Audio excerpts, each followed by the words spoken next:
All right. What is up, Tycoon? Super excited for today's video. We're looking at Enphase, okay? Ticker symbol ENPH.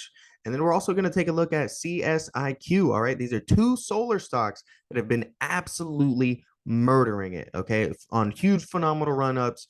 Okay. Enphase, believe it or not, this stock just made new all-time highs. Okay. We're talking about a bear market where, the NASDAQ and the SPY were both officially in a bear market. Enphase is out here making all-time highs on top of FOMC rate hikes, on top of being officially in a recession. So, we're going to track it. We're going to let you guys know what's going on. And I'm going to tell you what you need to prepare for, okay? Because once this rotation is over, all right, you need to be prepared for the downside, okay? There's always going to be a rotation in and a rotation out. Nothing's going to go up in a straight line, all right? There's a couple things to be cautious of that you could hedge yourself, right? Let's say you own a bunch of shares of Enphase, right? You could hedge yourself with some using some options here. Or if you missed out on this rally and you just want to try to catch the pullback, right? I'm going to give you some levels and areas to really pay attention to. All right. So looking here, all right, again, we're looking at our daily chart here.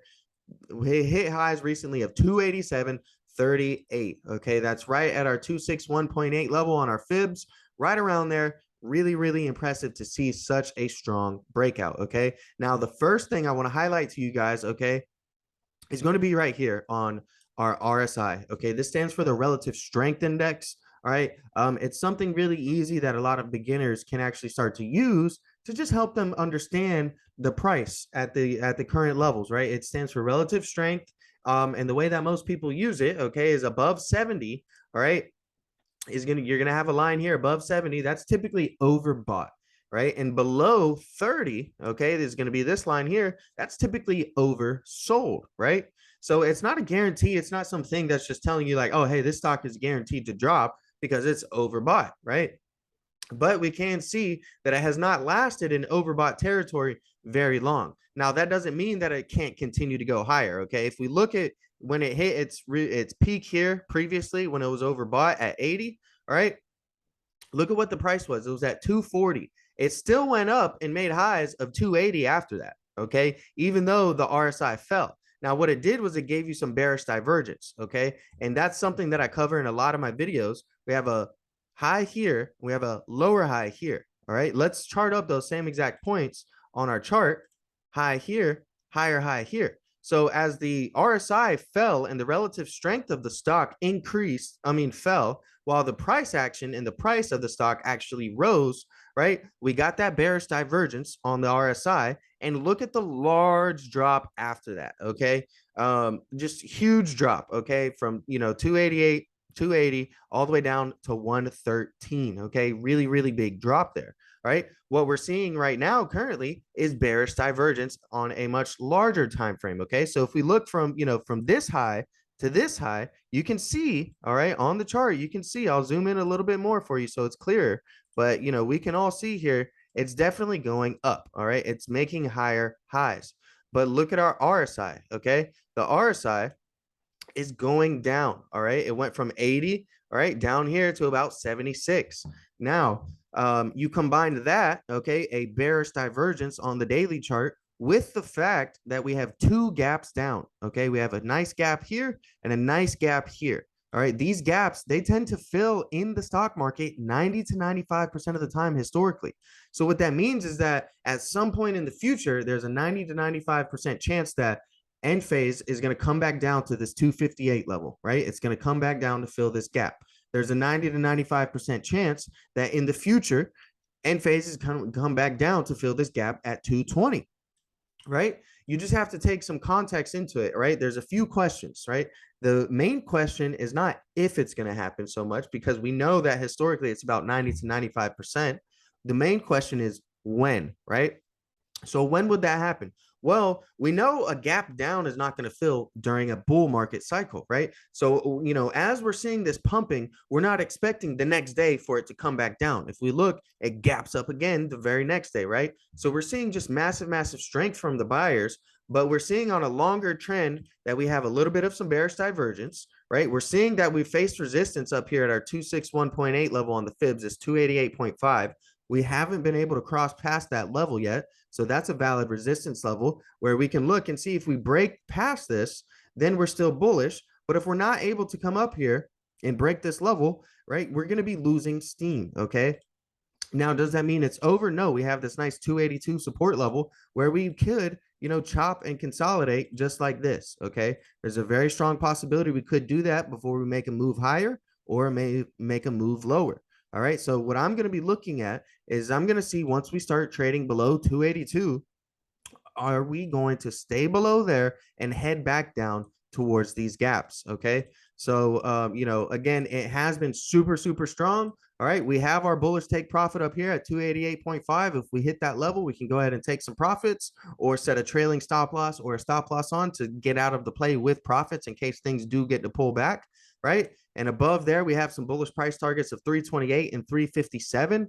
I'm not sure if we get those due to the whole, market environment, but this stock has been blowing people away. Okay. It literally made new all-time highs in this crazy bear market of 2022, right? We're going to zoom out again to a larger time frame and go to the monthly chart now. All right. And I'll just go ahead and pull up a new drawing set real quick for you guys. And so we can see, and it'll be nice and clear for everyone. Okay. We're going to look again at that same bearish divergence.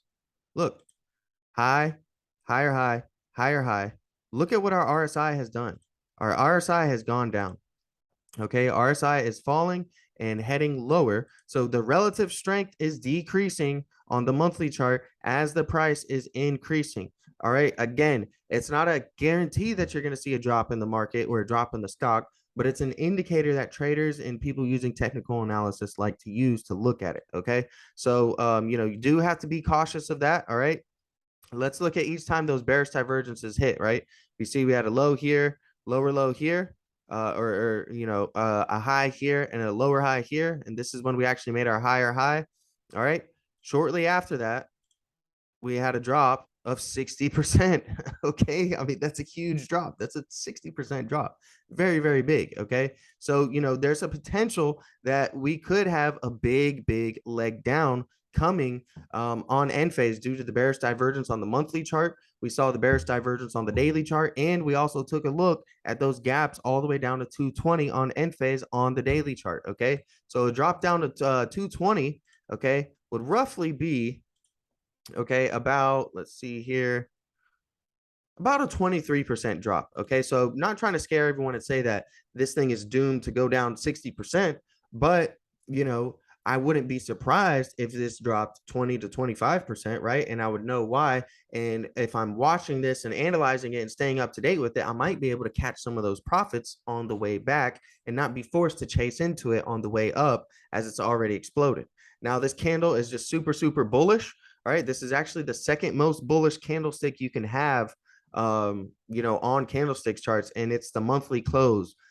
So it signifies some pretty good bullishness, but just trying to prepare you guys, if things do pull back, why they may. All right, next one we're going to go into is Csiq. All right, this is another solar stock.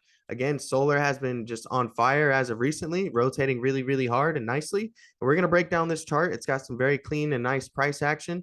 All right, but again, we have one gap down right here to 34.30. We have another gap down here to 29.19. We have a third gap down to 24.58. So we have three bearish gaps down. Again, we're in a bullish market cycle right now, so I don't have I'm not telling you guys to, throw all your money into it. If we look here, we can see we clearly broke this strong resistance trend line, okay, on the daily chart. And we also broke this strong resistance trend line. And we were trading well above both of them currently. All right, we have a very strong support level at 35.12, right above our first daily gap down. I would, just like Csiq, okay, we may consolidate in between these areas and these levels here before we really truly get an idea. Are we going to head higher, right, and make new highs, or are we going to head lower and possibly start to fill one of these gaps, if not all three gaps down? Okay, now to the upside for the bullish, we have this very nice trend line here that we have plenty of room to pull back on. Okay, so we could pull back, and if we do break 35 and 32.64 as support levels, again, we have this nice trend line here to try to catch us and clean up the mess in case we do drop below there. All right, there's a very nice W pattern as well in here, sometimes known as a triple bottom, right? But you can see one bottom, come up, 2 bottom, come up, come back down, 3 bottom. Nice W pattern formed right there. So really, really lots of stuff that you can look at as a technical analysis trader and come in and start to break down and digest in the market, and really get a good idea of some of the trends and the price action and such and such. Okay. If we look here again, we have a slight bearish divergence on the daily chart. Okay. So we'll look at the highs here and we'll just put it here from high to clearly a higher high. But again, on our RSI, we have a high and then we have an actually lower high right here, if you can see that. Okay. So, nice bullish momentum, but it's not guaranteed to last forever. And we do have a couple indications that we could be seeing a pullback, if not a strong pullback, once this rally and market rotation is finally over. All right. So thank you guys for watching this video. Don't forget to like, comment, subscribe. All right. And let me know if you'd like these style of videos. Okay. I normally do single stock analysis, more search-based content, right? Whereas people are searching for a specific stock, then, hopefully they would find my, video. But in these, more recently, I'm just trying to give you guys some just general stuff that I'm watching currently that's kind of more up to date in the market and some of the stuff that's currently running. And as you can see, things tend to move, by sectors, and rotate. The money tends to rotate into sectors at a time, right? And so, you can, if you're watching one solar stock and then you're watching another solar stock and you're saying these are both running, you can look at another solar stock, a third one even, and potentially see, is this one lagging a little bit, right? Has this one not caught the full effect? Ask yourself some questions of maybe why this one isn't catching the effect, and just really get a better overall idea of how to find some day trades or swing trades in the market. All right, so appreciate it, and I'm out.